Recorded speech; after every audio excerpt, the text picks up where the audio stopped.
ఆంధ్రప్రదేశ్ విభజన చట్టంలో పెట్టాం. ఆంధ్రప్రదేశ్ విభజన చట్టంలో పెట్టాం. పోలవరం తర్వాత రెండో వరం మరి కాంగ్రెస్ పార్టీ ఇచ్చిన వరం ఏంటంటే దుగరాజపట్టణం. ప్రతి ఒక్కరూ ఈరోజు పోలవరాన్ని గురించి మాట్లాడుతున్నారే కానీ దుగరాజపట్టణాన్ని గురించి మాటే ఎత్తటం లేదు. ఎందుకు ఎత్తటం లేదు? పోలవరంలో కాంట్రాక్ట్లు వస్తాయి, ఆడ డబ్బు వస్తుంది కాబట్టి ప్రతి పాలిటీషియను ఈరోజు పోలవరం పోలవరం పోలవరం అంటున్నాడు. ఇప్పటికే 30,000 కోట్ల రూపాయలు దానిపైన ఖర్చు పెట్టారు. అంత కనీసం 1 లీటర్ నీళ్లు గోదావరిలో నుంచి తీసి బయట పంపించలేకపోతున్నారు. ఈరోజు దుగరాజపట్టణాన్ని గురించి మన ప్రాంతంలో నాయకులు నల్లపరెడ్డి శ్రీనివాసులు రెడ్డి, నేదురుపల్లి జనార్దన్ రెడ్డి లాంటి నాయకులుండి కూడా ఆ సమయంలో వచ్చుంటే బాగుండేది. వాళ్ళు చచ్చిపోయిన తర్వాత ఈ ఆలోచన వచ్చింది. వచ్చిన ఆలోచన మంచి ఆలోచన. విభజన చట్టం అంటే పార్లమెంటు ఆమోద ముద్ర వేసింది, రాష్ట్రపతి ఆమోద ముద్ర వేశాడు. చంద్రబాబు నాయుడు దీనికి అడ్డం వేశాడు. ఎందుకు అడ్డం వేశాడు చంద్రబాబు నాయుడు అంటే ఆయనకు ఉన్నటువంటి బంధు ప్రీతి. కృష్ణపట్టణాన్ని ఒక ఆయన చిత్తా విశ్వేశ్వరరావు అని ఒక ఆయన ఓనర్ ఉండేవాడు. ఈయన ఇద్దరు బంధువులు. ఇద్దరు బంధు ప్రీతితో చంద్రబాబు నాయుడు జాబ్ రాశాడు. నితిన్ గడ్కరీకి, కేంద్ర ప్రభుత్వానికి 2014లో ముఖ్యమంత్రి అయిన మొదటి పని ఆయన చేసింది ఏంటంటే దుగరాజపట్టణం వద్దు అని జాబ్ రాశాడు. దానివల్ల ఆగిపోయింది.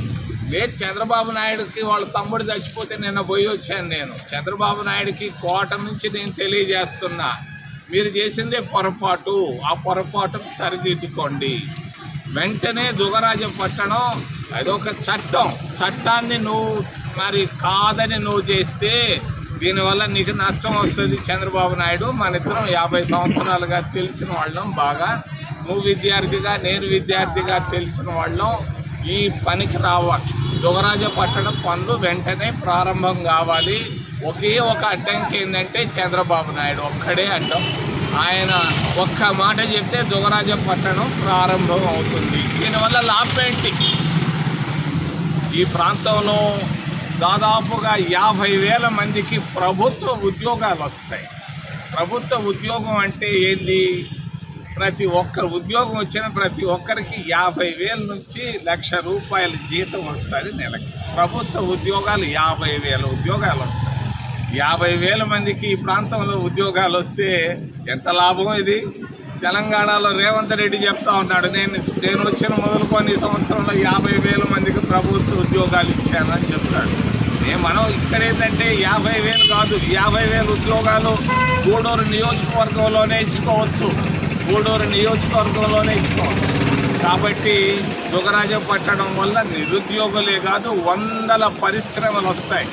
మద్రాసులో పరిశ్రమలు వచ్చాయి కేవలం పోర్టు వల్ల. విశాఖపట్నంలో వచ్చాయి పరిశ్రమలు అక్కడ పోర్టు వల్ల. మరి ఈ పోర్టును మనం ఎలాగైనా సాధించుకోవాలి. రైతులకు ఏంది లాభం? 1,00,000 మంది రైతులు కోటీశ్వరులు అవుతారు. ఈ రోజు ఉన్నటువంటి భూమి 10 లక్షలు అయితే 5 లక్షలు అయితే 1 కోటి కానీ 5 కోట్లు కానీ అవుతాయి. వాళ్ళు డబ్బు వస్తారు. ఇప్పుడు బలహీన వర్గాలు దాదాపుగా ఈ ప్రాంతంలో ఎక్కువ మంది ఉన్నారు, లక్షల మంది ఉన్నారు. వాళ్ళ ఇళ్ల స్థలమే 4 లక్షలు 5 లక్షలు వస్తుంది పోర్టు వస్తే. ఇవన్నీ దూరం చూపుతో తీసుకురావడం జరిగింది. నేనే తీసుకొని వచ్చాను దుగరాజపట్టణాన్ని.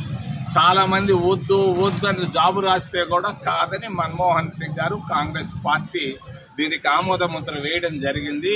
ఇది సరైన సమయం సాధించుకునేదానికి. ఎందుకనంటే ఇది మంచి సమయం. చంద్రబాబు నాయుడు కూడా దీన్ని కాదనలేడు. కాదంటే అతను నష్టం వస్తుంది. చంద్రబాబు నాయుడు ఈరోజు చేస్తున్న పని ఏంటంటే అమరావతి అంటాడు. అమరావతిలో రాజధాని కట్టాలంటాడు. కృష్ణానదిలో ఆయన రాజధాని కట్టాలంటాడు. పోలవరం మరి ఈ దుగరాజపట్టణాన్ని గురించి ఆయన ఇప్పటిదాకా నోరు తెరవల. చట్టంలో ఉంది, నోరే తెరవటం లేదు. ఎందుకనంటే ఇక్కడ ప్రైవేటు భూములు లేవు. ఆయన ఎవరు సొంత భూములు, అన్ని ప్రభుత్వ భూములు ఉన్నాయి. అందువల్ల ఎవరు నోరు తెరవటం లేదు. ఈరోజు నాకు తెలుసు సమస్య. మరి ఎలాగైనా కూడా ఈ దుగరాజపట్టణ ఓడరేవును మనం సాధించుకున్నాం, సాధించి తీరుతాం. ఇది చట్టం. చట్టానికి వ్యతిరేకంగా చంద్రబాబు నాయుడు కాదు కదా, రాష్ట్రపతి కాదు కదా, ప్రధానమంత్రి కూడా ఏమీ చేయలేరు. దీన్ని సాధించుకునేదానికి ఒకటి కావాలి, చైతన్యం కావాలి.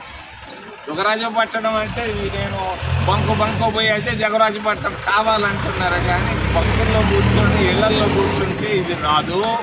లడ్డు ముద్ద కావాలంటే లడ్డు ముద్ద వచ్చి నోట్లో ఎవరు పెట్టరు. లడ్డు ముద్ద మనం తయారు చేసుకోవాలి. దీనిలో కొంత చైతన్యం అవసరం. రైతుల్లో చైతన్యం అవసరం, నిరుద్యోగుల్లో చైతన్యం అవసరం, యువకుల్లో చైతన్యం అవసరం. ఈ చైతన్యంతోనే ఏదైనా సాధించుకోగలం.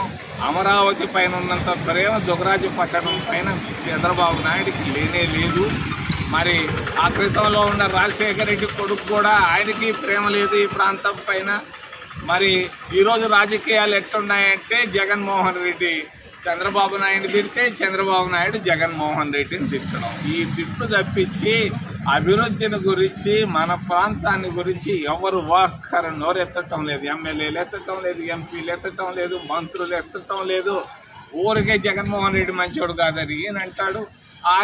జగన్మోహన్ రెడ్డి ఏమంటా అంటే చంద్రబాబు నాయుడు మంచోడు కాదు. వీళ్ళిద్దరు మాటలు తప్పించి ప్రయోజనం లేనటువంటి పనులు తప్ప ఏమీ లేనటువంటి కార్యక్రమాలు జరుగుతున్నాయి. మనం దుగరాజపట్టణాన్ని మనం సాధించుకున్నాం, సాధించి తీరుతాం.